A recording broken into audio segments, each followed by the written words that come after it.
ঢাকার Kamalapur rail station ভাসমান মানুষের অন্যতম আশ্রয়স্থল ভাসমান শিশু কিশোরদেরও।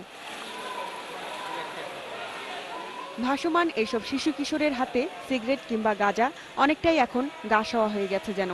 নেশা করে তা করে রাখে না, এমনি সিগারেট খা মানা করবো না, কিন্তু নেশা করতে দেবো না। তুমি কি সিগারেট খাও? এটা খাইতে খাইতে অভ্যাস হয়ে গেছে, পোলাপানের দেখা দেখি।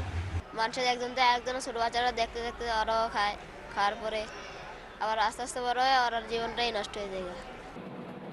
টাইগার আসল নাম জানা নেই, সবাই তাকে এই নামেই চেনে।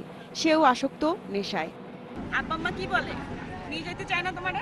নিয়ে যেতে চাই, যাই না। কেন যাও না? ভাল লাগে না, এখানে কি ভাল লাগে? এখানে থাকতে ভাল লাগে। দিনের একটা সময় রেলের যাত্রীদের বোঝা টেনে খাবার জোগাড় করে এরা, বাকি সময় কাটে এসব জায়গায়। কারণ নেশার রসদ আসে স্টেশনের পাশের এই আখড়া থেকে। ক্যামেরা দেখে আখড়া থেকে পালায় সব।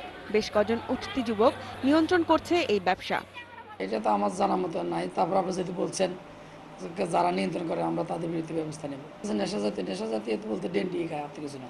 রাজধানীর সব স্টেশন ও এর আশপাশের এলাকায় দেখা মিলবে এসব ভাসমান শিশুদের, যাদের বেশিরভাগ শিশুরই জীবন একই ছকে বাঁধা। স্বাভাবিক জীবনের বার্তা তো এদের কাছে পৌঁছায় না, বরং এক শ্রেণীর অসাধু মানুষের কাছে জিম্মি হয়ে আছে এদের ভবিষ্যৎ। এখানে কারা দিয়ে যায় এগুলা? আর বাচ্চারা টাকা কই পায় তাহলে? একে মাদকাসক্তি, তার উপর অভিভাবকহীন, যা অনিরাপদ করে তুলছে এসব শিশু কিশোরের জীবন।